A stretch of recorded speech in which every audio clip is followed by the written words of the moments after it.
I'm so excited for the guest we have today. And with me is Rob Loader, who has some of the best experience and credentials that we'll get to that I've come across. So Rob and I share a passion for strategy, for transformation, and for delivery and capability uplift in these areas.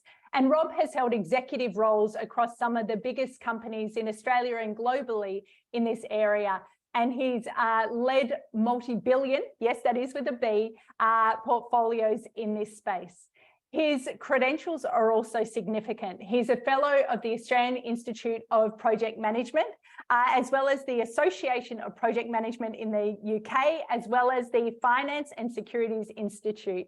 He's also a director of the National Board of the Australian Institute of Management, has a master's in project management. So mainly if you think when it comes to project management and delivery, Rob is one of the go-to people in the industry. So Rob, I'm absolutely delighted to welcome you today to the Outcomes Over Hours show.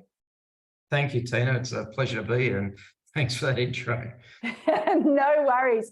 Well, I know you have been working in corporate over 3 decades now, and so I'd love to hear your views on your own leadership style and how it has changed. If you think about just the last decade or pre-pandemic, through the pandemic, and then post-pandemic, how has your leadership style changed? Well, I think that there's elements where it's not changed at all, and then elements where obviously it has, and maybe if I talk to those just very broadly for a start. I've always operated on an ethos of flexibility, and with an emphasis on, very much your mantra, outcomes over hours. I've always been a strong believer in, performance and delivery being the king, and how you get there to a degree. It allows a degree of operating within rails or some boundaries, but being left to the individual. And that applies whether it be in a leadership role or else. And so, and then operating, flexibly at a necessity, particularly with younger family at the time. I've worked in environments where I've operated remotely while traveling, including, globally and domestically.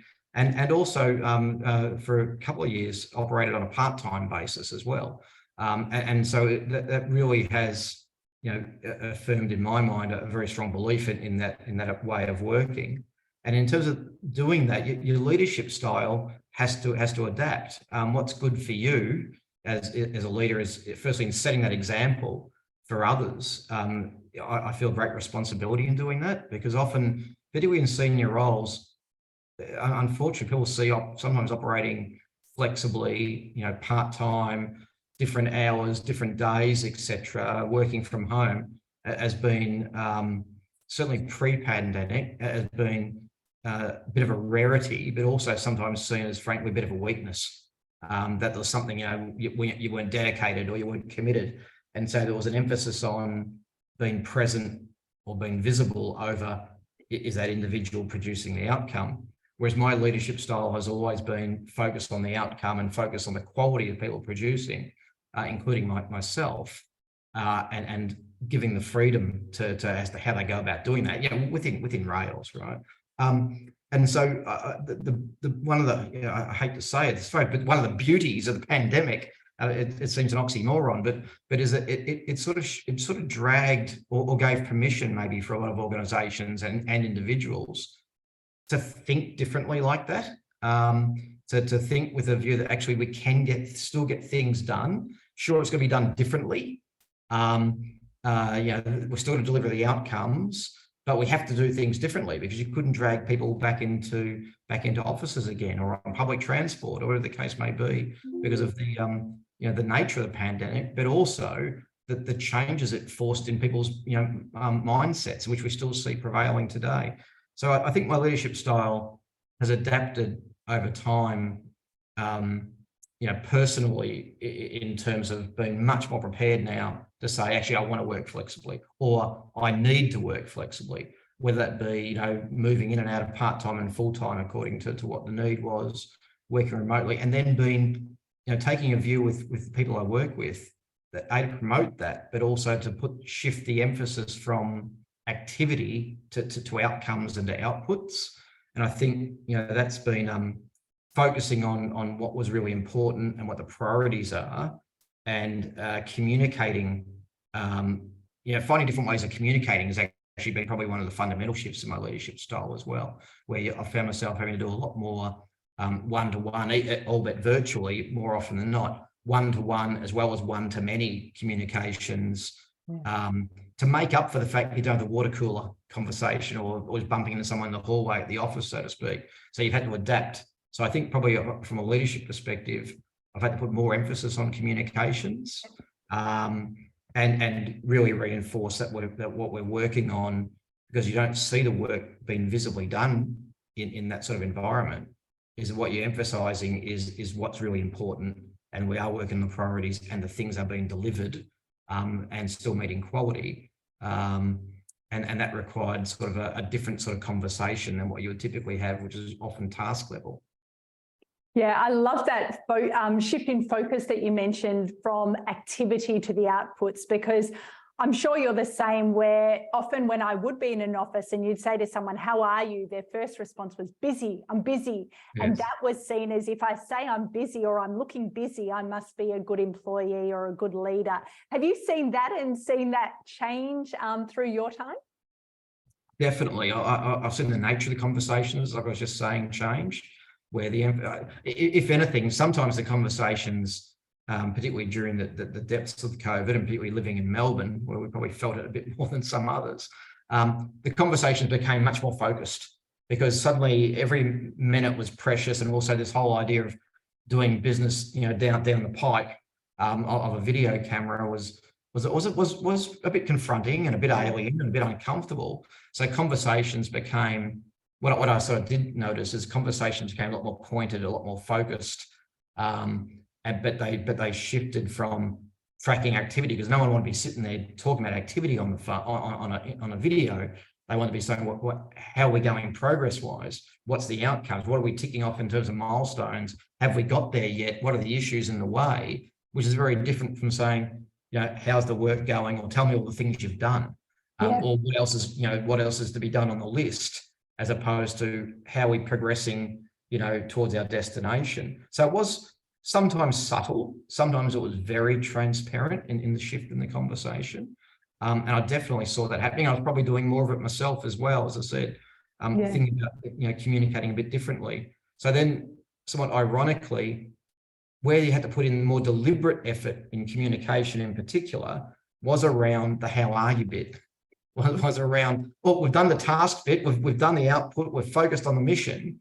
Now I better focus on the person a bit as well. And so it's taken a bit of an effort to actually go back to, whilst keeping that focus on outcomes and outputs, to also make sure we're not losing sight of how are people feeling.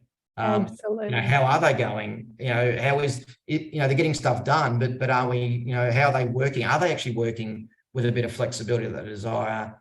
Are we not burning them out? So on and so forth. So getting that in balance has been a bit of a constant battle, both personally and as a leader. But I have definitely seen it evolve. I've seen a lot more leaders adopt that sort of mindset and mantra. I've seen some be very uncomfortable with it to start with, and then finding it progressively.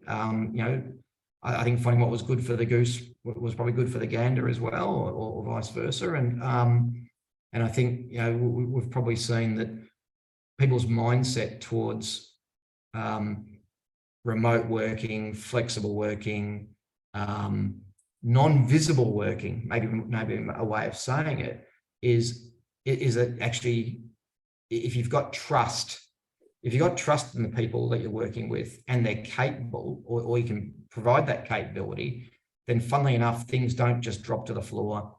Magically, things actually keep going on. And it's ironically not magic.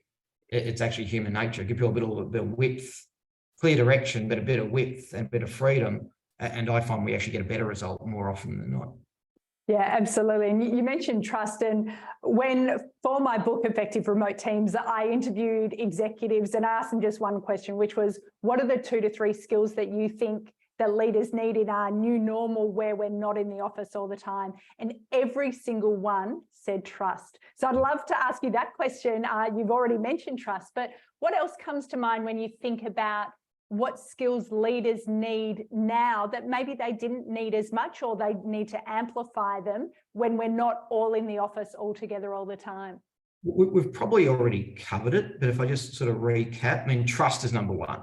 I mean, and that's not a, I mean, I've always struggled with leaders who had to be leaning over at people's shoulders to see what they were doing. So if you can't trust people individually and collectively to be focused on what the mission is, to be doing the work well, and your job to make those those adjustments necessary to course correct if that's not happening, then you've really got the wrong team, or they've probably got the wrong leader, more the point.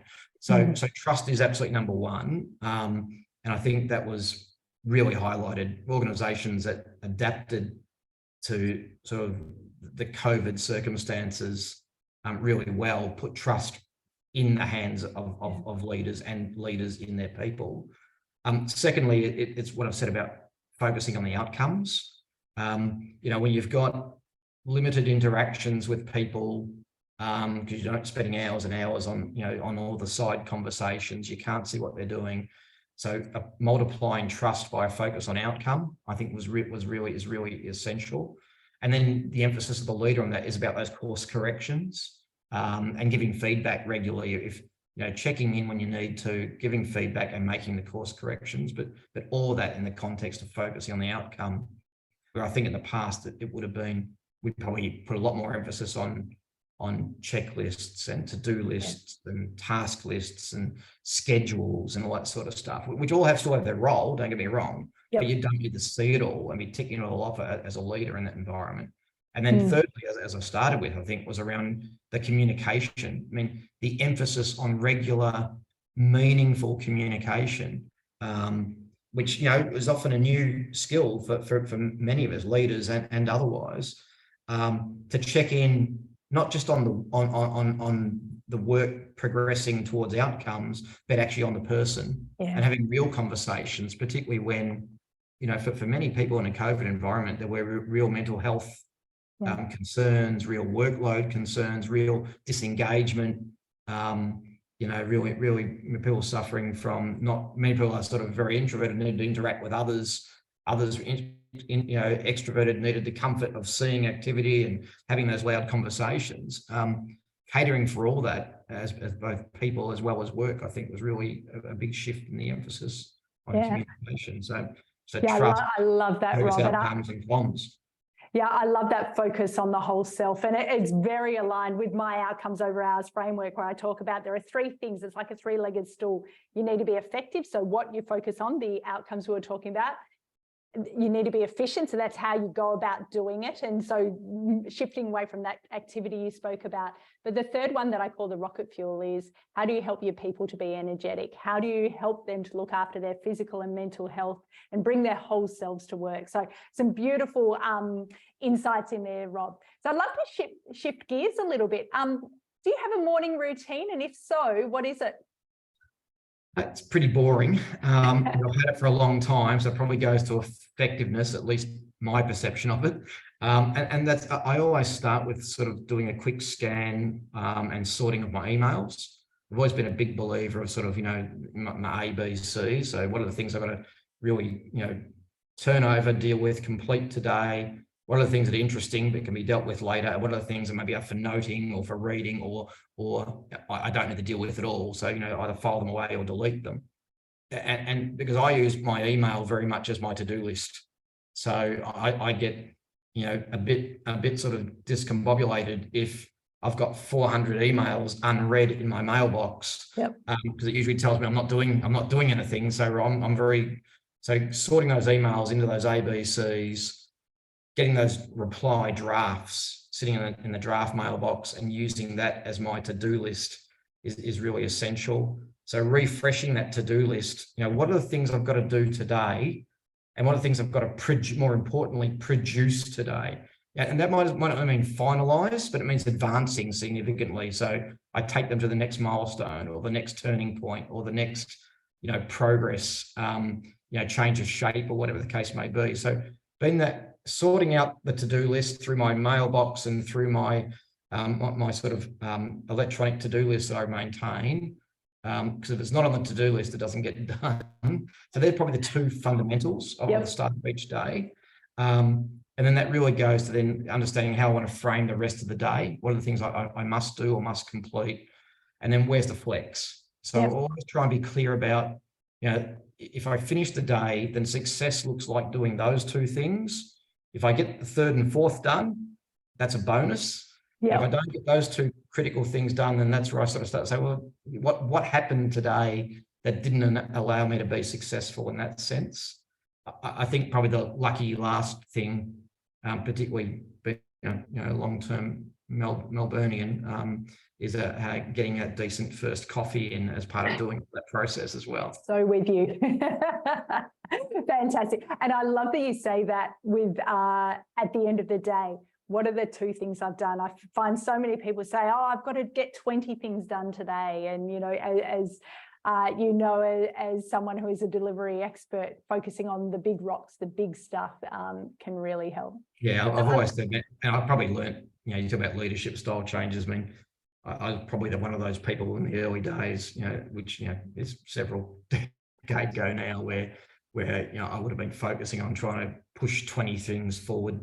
And the reality was, you never really finished anything. I'd rather, really complete with quality, a handful of things that are meaningful than sort of, push 20 things around on the chessboard, but not really actually ever finish anything. So I love that. In that sort of shift it's a mindset shift, but it's also then in believing that helps reframe the way you go about what you do. Yeah, beautiful, beautiful. And what is the best, most practical advice you've been given in your career about how to work smarter? Look, it won't be a surprise because I think I've covered it again. It's focus on what counts and in particular what drives value. And then big believer in don't worry about what you can't control. Be clear about what you can influence or where you can have an opinion and that sort of thing, and then voice that. Don't ever be afraid to do that. But if there's things that happen, but personally and professionally that fall in that category of certain things just happen, and you can't always control that. I'd rather be focused on being resilient or being adaptive to when those things happen. And if you're not being able to avoid them or control them, then how do I at least react to it, respond to it, survive it if needs be, versus endlessly turning over, worrying about things that I can't control. Yeah, beautiful, beautiful. Well, I'd love to ask you some rapid fire questions. Are you up for it? Yeah, let's go for it. Okay. What is the best thing you've bought for under about $100 in the last 5 years? Well, especially during COVID, and Melbourne was a really decent cocktail shaker. And it got a lot of use during lockdowns. But other more seriously would be a Gerber multiplier tool, which I sort of pretty much take everywhere with me, other than on board planes, unfortunately, because it's always handy when you need a bit of a handyman. It's always great to be able to fix something on the go. Interesting. And what is the book that you have either recommended or gifted the most to others? It's a recent one, actually, by Peter Fitzsimons, and it's about a biography of Sir Hubert Wilkins, who most people go, who? He's probably Australian, so I'll recommend you to read it. It was also written earlier by a chap called Nash. I can't think of his first name, unfortunately. But Sir Hubert Wilkins was is Australia's greatest explorer of the modern era. He went everywhere, including with Shackleton, Kingsford Smith. Wow. Served in the World War I as a decorated non-combatant, World War I photographer, scientist, environmentalist, submariner, you name it, he did it, but most people had never heard of him, which I think is a cardinal sin. He had a bad habit of rocking the boat a little bit with politics of the day and the culture probably the culture cringe of the day in Australia of 1920s and 30s when he was most prominent. But yeah, so Hubert Wilkins, probably our greatest explorer, and Peter Fitzsimons has done the most recent book on it, which is a good read. And having read the earlier one, it was a really good sort of follow-up, because Fitzsimons in particular blends the story with the personalities. Oh, beautiful. And what's the most fearless thing you've done in the last 5 or so years? It's a work one, and there's plenty probably in personal life too, but probably one of the work ones is relatively recently is sort of calling out to the rest of ExCo that despite clarity of strategy and intent, the practical reality was we didn't have the capacity to do all the things we wanted to do, which meant we had to seriously rethink our priorities, and that meant many folks weren't going to get what they wanted. And that had connotations both personally and professionally in terms of targets and outcomes. And there wasn't any other real options, unfortunately. So normally I'd say, well, here's the other options, but in this instance, there wasn't. And so we needed a fairly significant course correction, and it was very unpalatable. It would have been easier to have just let things, a bit like, pushing the 20 things forward situation. It would have been easier in some respects to have let that happen. But instead I sort of forced the conversation that we actually really needed to concentrate on really just the 2 or 3 that really counted. It was a really hard conversation, and it took a number of goes to get it moving, to get that shift in mindset. But we sort of got there, eventually. But it was a really tough one. Yeah, that takes a lot of courage, even if it is the right thing ultimately for the business. Saying no is always hard, and doing it in a way that provides rationale and still hope for other things down the track is really important. Yeah. And final question for you: what does outcomes over hours mean for you? Well, I just boil it down to focusing on what really counts. Focusing on, in particular, on those things that drive value, whether it be for your personal situation, for your organisation, and especially for customers or stakeholders, whoever they may be.